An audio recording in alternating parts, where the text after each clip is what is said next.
Hello guys, welcome to my channel Kim Tan EHD. Senang sekali gue Kim Tan bisa kembali menyapa kalian semua, tentunya hanya di Kim Tan EHD yang pastinya bakal selalu nge-share pengalaman gue selama mengarungi dunia pelangi maupun dunia yang lainnya ataupun yang berkaitan dengan dunia pelangi.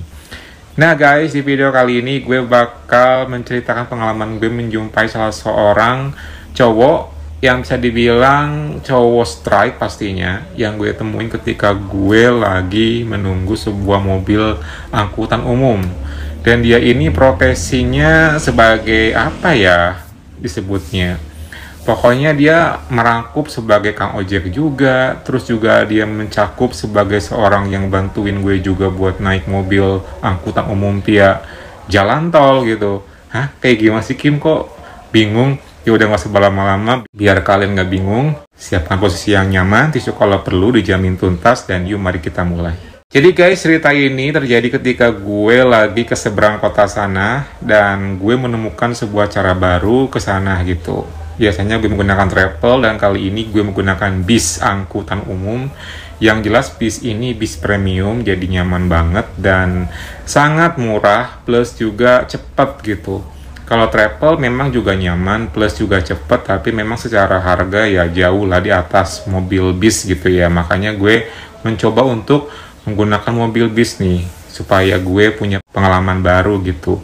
Dan benar aja guys, ketika gue menggunakan bis ini cuman 1,5 jam gue sampai ke seberang kota sana. Secepat itu, meskipun harus berhenti di tengah-tengah tol. Bayangin, mobil bis berhenti di tengah tol gitu, dan gue lewat jalan tikus menuju ke kota seberang sana. Dan itu pengalaman yang amazing sih buat gue, yang gak pernah gue sangka-sangka kalau gue bakal ngalamin pengalaman kayak gitu. So akhirnya gue pun tahu jalan baru menuju ke seberang kota sana melalui jalan tikus ini.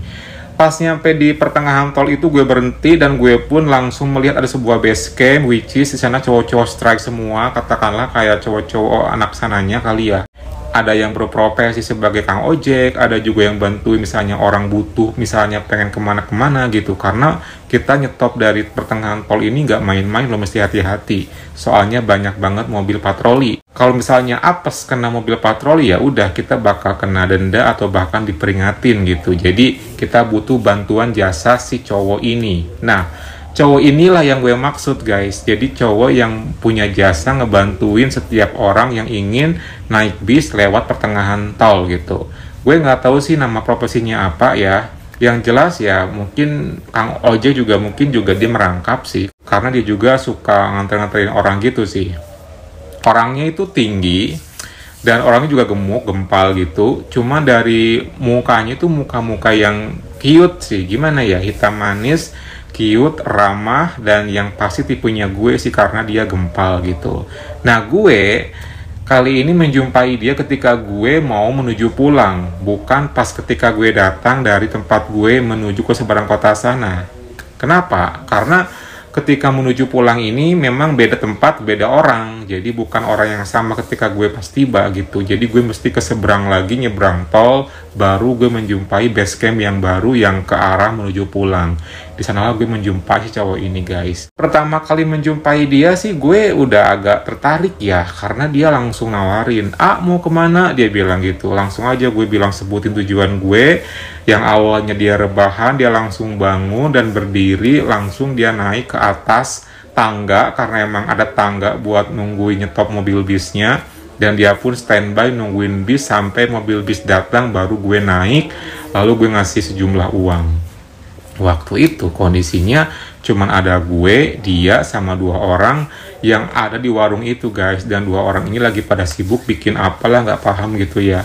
Terus gue karena dari awal udah melihat sosok cowok ini, gue tertarik sama dia nih gitu.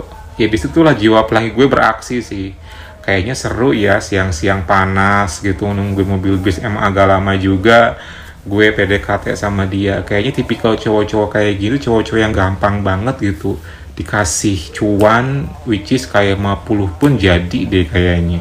Langsung tuh gue sambil mendekatkan diri, yang awalnya gue duduk di atas bangku, gue mendekatkan diri ke arah dia. Kita pun ngobrol sambil kenalan. Emang suka lama ya mobil bisnya? Enggak kok, bentar, kata dia bilang gitu. Oh, sabar aja lah kata dia gitu. Iya sih siap, gue bilang gitu. Hanya orang sini? Iya orang sini kata dia. Pokoknya dia orangnya asik, ramah, meskipun dari perawakannya kayak preman gitu ya. Ya sangar sih dari mukanya mah, tapi pas ngobrol dia ramah gitu. Pokoknya don't judge the book by its cover tuh bener sih. Karena memang yang gue tahu ya orang-orang yang sangar itu ya gue pikir bakalan sangar juga, ternyata enggak sih, dia malah ramah gitu. Gue kenalan, jadi akhirnya gue pun tahu namanya dia sambil nunggu bis itu gitu. Ya intinya gue mendekatkan diri lah gitu sambil nunggu bis yang memang belum datang juga gitu. Sampai pada akhirnya gue langsung menawarkan diri sama dia gitu. Biasa di sini, suka di sini doang, apa ada kerjaan lain, gue bilang gitu. Ya di sini doang sih, lumayan lah buat beli rokok, dia bilang gitu. Soalnya ya beginilah sih kehidupan ama, dia bilang gitu. Udah punya istri, udah cerai, oh udah, iya, dia bilang gitu. Kesempatan nih, by the way udah punya pacar belum, gue bilang gitu. Pacar, aduh ya mas sekarang nyari pacar udah usia gini mah udah nggak penting kata dia gitu, nggak perlu lah nyari pacar kayak gitu, ribet dia bilang gitu. Kalau misalnya punya pacar tak malah jadi nggak bebas, dia bilang gitu. Iya juga sih bener ya, gue bilang gitu. Emang kenapa nih nanya-nanya kayak gitu? Ya pengen tahu aja, gue bilang gitu. Itu tuh gue ngomong kayak gitu, ngobrol sama dia, gue agak sedikit lenjeh ya, menunjukkan gelagat kalau gue ini cowok belok, karena gue mesti menunjukkan ke dia gitu. Terus lah kayak gitu gue langsung menawarkan diri tuh, mau nggak aku kasih cuan, maksudnya ya buat beli rokok sih gitu.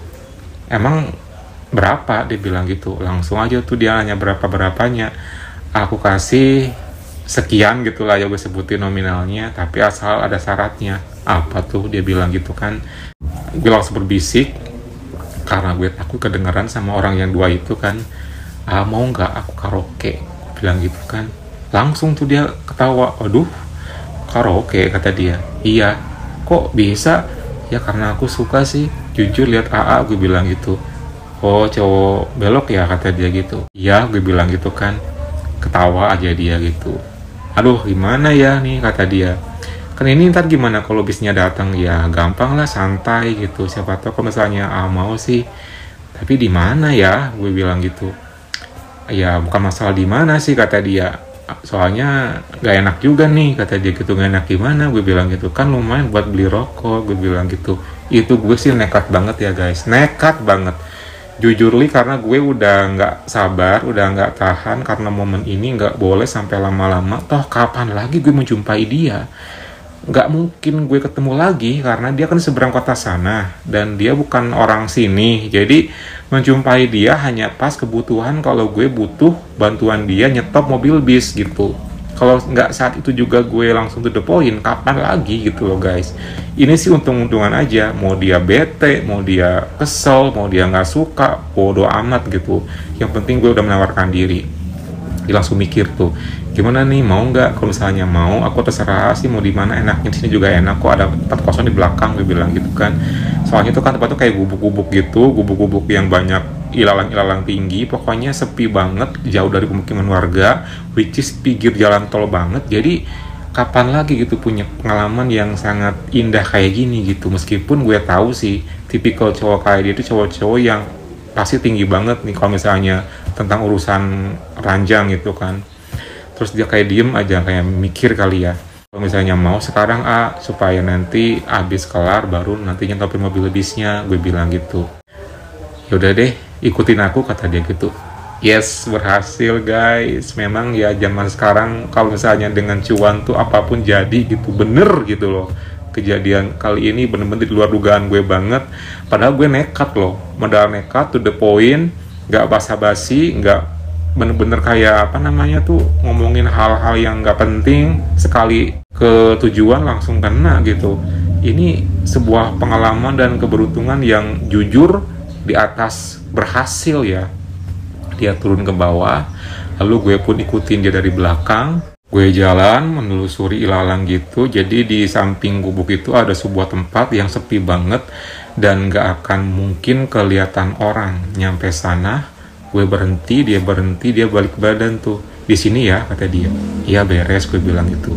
Langsung tuh gercep, dia langsung buka area bawahnya dan langsung diliatin, dan oh my god, ternyata bener sih somethingnya ya lumayan sih. apa ya, bantet gitu. Langsung gue jongkok tuh, mulai ya. Iya kata dia gitu. Langsung tuh gue pun mulai namanya karaoke guys. Ya bayangin sih, kayaknya nih cowok udah kayaknya belum mandi apa gimana, pokoknya terbawa suasana keringet juga, jadi aroma somethingnya pun tercampur sama keringet kayak gitu, bikin gue tuh ngelakuin karaoke-nya jadi campur aduk, makin kayak berasa gitu loh guys. Hitungan detik akhirnya ya somethingnya pun bangkit guys. Dan bener-bener sih itu pengalaman karaoke yang menurut gue paling berani, paling nekat, tapi berhasil gitu.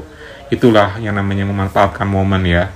Memang sih ketika kita butuh yang namanya sebuah hiburan, apalagi hal-hal yang bikin kita suka gitu kan, yang bikin kita seneng, kalau misalnya waktunya memang mepet banget, disitulah kita dituntut untuk yang namanya to the point, alias gak usah basa-basi. Itu yang gue lakuin sih. Tapi kali ini to the point-nya gue tuh nggak sia-sia, dan memang semuanya terjadi dan berhasil guys. Rasanya sih mantep banget ya gue karaoke, dan somethingnya dia pun something yang menurut gue tuh yang kalau misalnya tuntas sampai full itu gue bakal sedikit kayak apa ya, kewalahan gitu, karena ya ternyata memang luar biasa sih. Ditambah juga somethingnya memang ada rasa-rasa keringet gitu kan, makanya menambah feel gue ketika ngelakuin karaoke. Agak lama sih guys gue ngelakuin karaoke, karena emang dia kayaknya tipikal orang yang susah tuntas gitu. Tapi gue gak mau nyerah sih. Waktu siang hari itu gue pun juga bangkit, gue juga suka karena emang gue suka orangnya, gue suka somethingnya.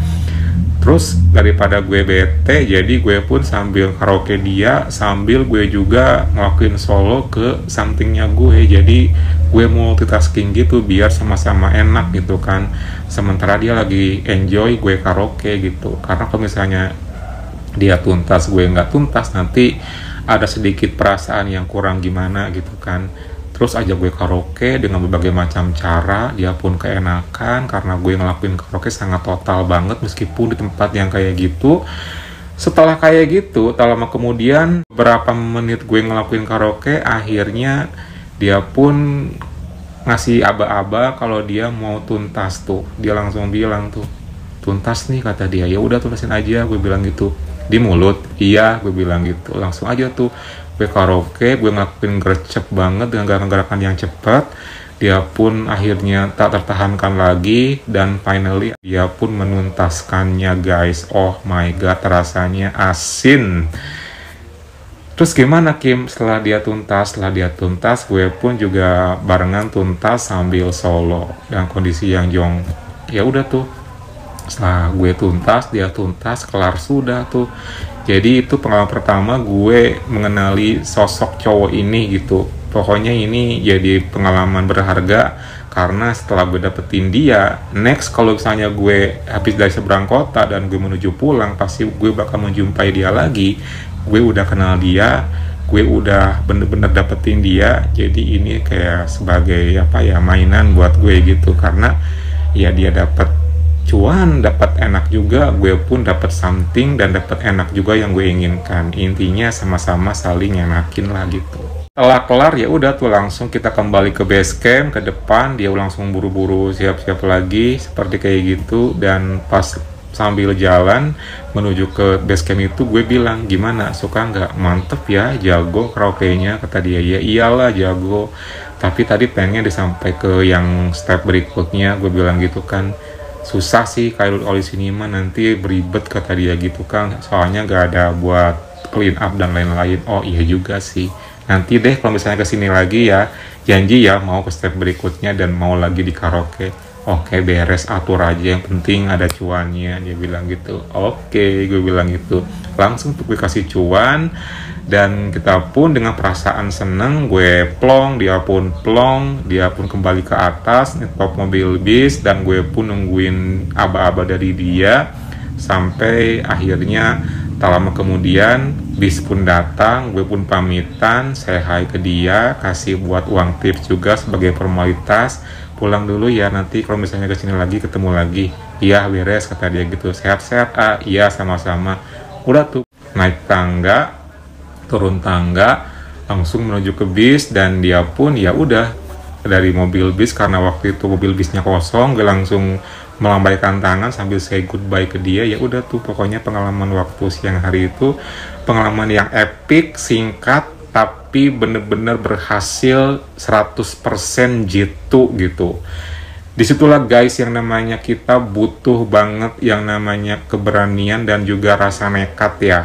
Kalau misalnya memang gak ada waktu yang panjang, waktunya mepet, terus kita butuh banget pastian dia mau atau enggak, asalkan kitanya mau dan orangnya emang kita suka, disitulah kita harus bener-bener berikan sebuah effort yang lebih, bahkan nekat gitu. Itu yang gue lakuin sih ketika kita menjumpai sosok ataupun orang yang kita mau tapi nggak ada waktu. Disitulah yang namanya nekat dan keberanian itu to the point harus dilakuin. Tapi sih nggak semuanya berani kayak gue kali ya. Karena yang namanya keberanian dan nekat itu emang jam terbang berbicara sih. Nggak semua orang bisa gitu. Makanya harus banyakin yang namanya jam terbang dulu biar kalian tuh pede dan berani. Hayo, tuntas gak? Kalau gue sih agak sedikit ya tuntas, karena memang menjiwai banget sih. Ya namanya cowok strike itu nggak ada habisnya ya, apalagi zaman sekarang gitu, makin banyak lagi mau yang muda sebaya, apalagi yang berumur gitu. Intinya selama dia emang tipenya kita, ya udah kejar aja gitu, meskipun harus pakai cuan. Yang penting gue seneng, dia seneng, gue enjoy, dia pun enjoy, sama-sama nikmat. Oke guys, semoga terhibur dengan cerita gue kali ini ya. Jangan lupa like, comment, subscribe, plus silakan tombol loncengnya. Kalau gitu Kim Tan pamit dulu. Thank you for watching and see you next time.